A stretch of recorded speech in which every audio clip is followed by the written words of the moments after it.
ఇక రాష్ట్రంలో red book తెరిచారా, మళ్ళీ రెడ్ బుక్ పరిపాలన కొనసాగుతోందా, ఇదంతా కూడా వైసీపీ నేతలు ఒక దుష్ప్రచారం చేసే ప్రయత్నం చేస్తూ ఉన్నారు, మనం చూస్తూ ఉన్నాం. అంటే పూర్తిగా కూడా ఈ రెడ్ బుక్ను ఒకటి ఏంటంటే దాంట్లో ఎట్లాంటి రాజ్యాంగానికి కట్టుబడకుండా ఎట్లాంటి లేదంటే పూర్తిగా కూడా ఇష్టానుసారంగా వ్యవహరిస్తున్నారంటూ కూడా ఆరోపణలు చేస్తున్నటువంటి పరిస్థితులు అయితే కనిపిస్తూ ఉన్నాయి. సో గతంలో లోకేష్ పాదయాత్రలో ఉన్నప్పుడు నేను అరాచకాలు చేస్తున్న వాళ్ళు కావచ్చు, లేదంటే పూర్తిగా చట్టాన్ని మీరి ప్రవర్తిస్తున్న వాళ్ళు, ఇబ్బందులకు గురి చేస్తున్నవారు, ప్రజల ఆస్తులు నష్టపరుస్తున్నవారు, ప్రజలను ఇష్టానుసారంగా ఇబ్బందులకు గురి చేసి సో వాళ్ళ ఆస్తులు కబ్జాలు చేస్తున్నవారు, చట్ట ప్రకారం నడుచుకోకుండా ఉన్నటువంటి వాళ్ళు, ఇట్లాంటి వాళ్ళ అందరి పేర్లు కూడా నేను రెడ్ బుక్లో రాసుకుంటున్నారు. ఖచ్చితంగా మేము కూటమి అధికారంలోకి వస్తుంది, వచ్చిన తర్వాత ఖచ్చితంగా వాళ్ళకు చట్టరీత్యా చట్టం ప్రకారం శిక్ష ఉంటుంది అంటూ కూడా లోకేష్ చెప్పుకొచ్చారు, మనం చూసాం. సో దాంట్లో చాలామంది కూడా అంటే ఇష్టానుసారంగా ఇప్పుడు కేసులు పెడతా ఉన్నారు.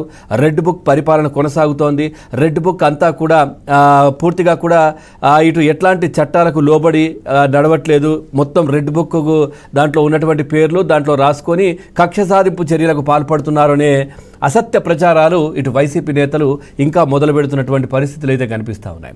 నిజంగా చెప్పాలంటే ఇప్పుడు ఎవరైతే అరెస్ట్ అవుతున్నటువంటి వ్యక్తులు ఉన్నారో మనం చూసాం. మొదటగా నందిగాం సురేష్ ఏ విధంగా అక్కడ ఏదైతే అమరావతికి సంబంధించినటువంటి రైతులపైన బూతులు మాట్లాడారో, వాళ్ళను చాలా ఇబ్బందులకు గురి చేశారు.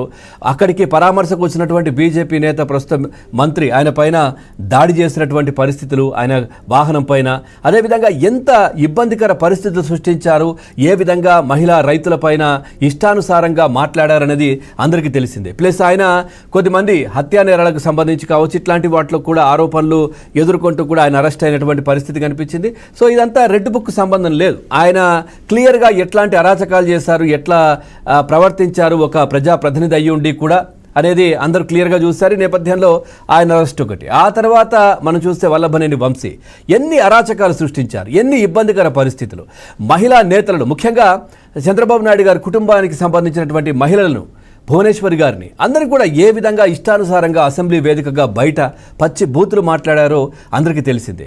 అదే కాకుండా కూడా ఆయన పైన ప్రస్తుతం 2 కేసులు, ఒకటి ఏదైతే టీడీపీ కార్యాలయం పైన దాడికి సంబంధించినటువంటి కేసులో అక్కడ ఉన్నటువంటి వ్యక్తి ఇచ్చినటువంటి ఏదైతే కంప్లైంట్ నేపథ్యంలో కూడా కేసు నడుస్తున్నటువంటి పరిస్థితి. దాంట్లో ఆయన పేరు దాదాపుగా 27-30 ఆ ప్లేస్లో ఉండాలి. కానీ ఆయనను కిడ్నాప్ చేసి తర్వాత ఆయనను చంపే ప్రయత్నం చేశారని, ఆ తర్వాత కిడ్నాప్ చేశారని, సో ఆయన కులం పేరుతో దూషించారని, ఈ నేపథ్యంలో ఇవన్నీ కూడా కలిపి ఆయన పైన 2 కేసులు, మళ్ళీ ప్రస్తుతం 2 కేసులు నమోదైనటువంటి పరిస్థితులు అయితే కనిపిస్తూ ఉన్నాయి. అంటే గోటితో పోయేదాన్ని గొడ్డలి దాకా తెచ్చుకున్నారు వంశీ అనేది క్లియర్గా కనిపిస్తోంది.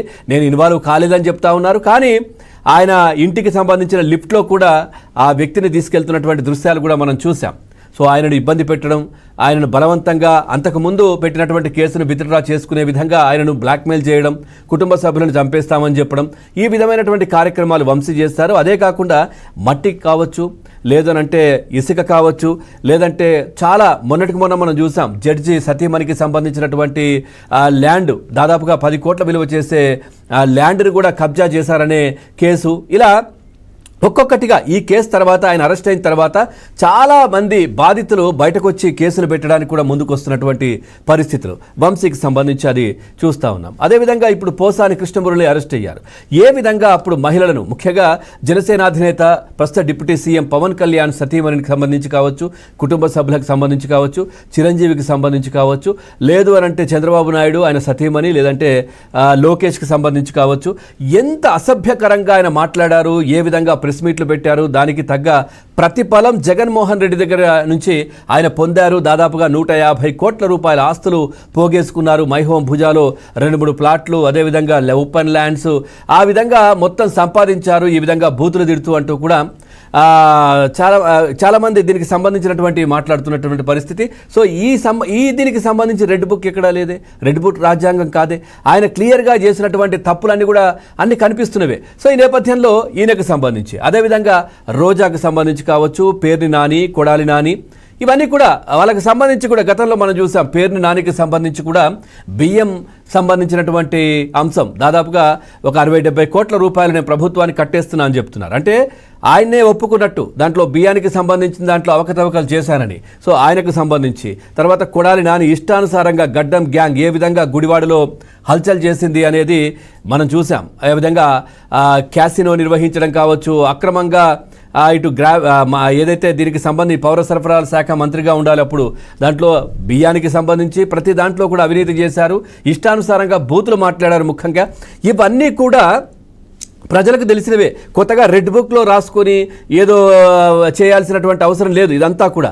కానీ లోకేష్ రెడ్ బుక్లో రాసుకున్నవి ఏంటంటే ఎవరైతే అధికారులు ఉంటారో, ఎవరైతే ప్రజాప్రతినిధులు కాకుండా అధికారులు ఆయన వెళ్తున్నటువంటి ప్రాంతంలో కావచ్చు, లేదంటే ఎక్కడైతే ప్రజలకు ఇబ్బందులకు గురి చేస్తున్నటువంటి ఐఏఎస్ ఐపీఎస్ ఆఫీసర్స్ కావచ్చు, వీళ్ళందరూ కూడా ఒకే వైపు అంటే జగన్మోహన్ రెడ్డికి కొమ్ము కాస్తూ ఆయనకు అనుకూలంగా వ్యవహరిస్తూ ప్రజలను నష్టపరుస్తూ సో తప్పిదాలు చేసినటువంటి ఎవరైతే డిపార్ట్మెంట్కి సంబంధించే అధికారులు ఎవరైతే ఉంటారో వాళ్ళకు సంబంధించినటువంటివి చట్టాన్ని మీరి ప్రవర్తిస్తున్నటువంటి అధికారులకు సంబంధించి వీరికి చట్ట ప్రకారం వీళ్ళకు శిక్షించడానికి, చట్ట ప్రకారం కంప్లైంట్ చేయడానికి, చట్ట ప్రకారం ముందుకెళ్ళడానికి మాత్రం రెడ్ బుక్లో ఖచ్చితంగా మొదటి పేజీ రెండో పేజీలో వాళ్లకు సంబంధించి ఉన్నాయి. ఇప్పుడు ఎవరైతే అరెస్టులు అవుతున్నారో వీళ్ళంతా అందరికీ తెలిసిందే వీళ్ళు ఏ విధంగా అక్రమాలు చేశారు, తర్వాత అరాచకాలు చేశారు, ఏ విధంగా మహిళా నేతలను ముఖ్యంగా కూటమిలో ఉన్నటువంటి నేతలకు సంబంధించిన కుటుంబ సభ్యులు ఏ విధంగా మాట్లాడారో కూడా అందరికీ తెలిసిందే. రోజాకి సంబంధించి కూడా ఆడుదాం ఆంధ్రాలో దాదాపుగా 100-150 కోట్ల రూపాయల స్కామ్ జరిగిందంట.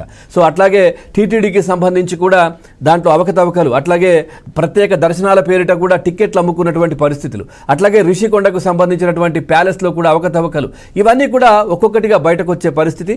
అట్లాగే మొన్న మనం చూసాం జగన్మోహన్ రెడ్డి వంశీని పరామర్శించే సమయంలో కూడా కొడాలి నాని కావచ్చు, పేరుని నాని కూడా అక్కడికి వచ్చినటువంటి పరిస్థితి మనం చూసాం. అట్లాగే కొడాలి నాని కూడా చెప్తా ఉన్నారు, ఏంటి ఎక్కడికి పోయాను నేను, ఏం చేస్తారు, 3 కాకపోతే 30 కేసులు పెట్టుకోమనండి, ఏం చేస్తారు అని. అంటే ఇంకా మళ్ళీ మొదలుపెట్టినటువంటి పరిస్థితులు ఖచ్చితంగా చట్ట ప్రకారం వీళ్ళందరినీ శిక్షిస్తామని కూడా కూటమి నేతలు చెప్తున్నటువంటి పరిస్థితులు. ప్రజలే స్వచ్ఛందంగా వీళ్ళందరిపైన కేసులు పెడతా ఉన్నారు. గతంలో చూసాం కొడాలి నాని పైన వైజాగ్కు సంబంధించినటువంటి లా స్టూడెంట్ ఆయన బూతులు మాట్లాడుతున్నారని చెప్పేసి ఏదైతే జగన్మోహన్ రెడ్డి అధికారంలో ఉన్నప్పుడు కేసు పెట్టడానికి వెళ్తే తీసుకోలేదు, ఆమె పైన కేసు పెట్టారు. సో ఇప్పుడు కూటమి ప్రభుత్వం అధికారంలోకి వచ్చిన తర్వాత ఆమె కేసు పెట్టింది. సో ఇట్లా ప్రజలే స్వచ్ఛందంగా కేసులు పెడుతున్నటువంటి పరిస్థితులు అయితే కనిపిస్తూ ఉన్నాయి. ఈ నేపథ్యంలో మరి ఏం జరగబోతోంది, నెక్స్ట్ ఎవరు? ప్రస్తుతం పోసాని కృష్ణమురళిని వైద్య పరీక్షలు కూడా ముగిశాయి, ఎంక్వైరీ కూడా జరుగుతూ ఉంది. సో మెజిస్ట్రేట్ ముందు కూడా హాజరుపరచబోతున్నారు. ఓవరాల్గా తర్వాత ఏ జైలుకు తీసుకెళ్తారు ఏంటి, తర్వాత ఏ విధంగా ఉంటుంది, ఇవన్నీ కూడా తెలియాల్సి ఉంది. సో మన నెక్స్ట్ ఏంటి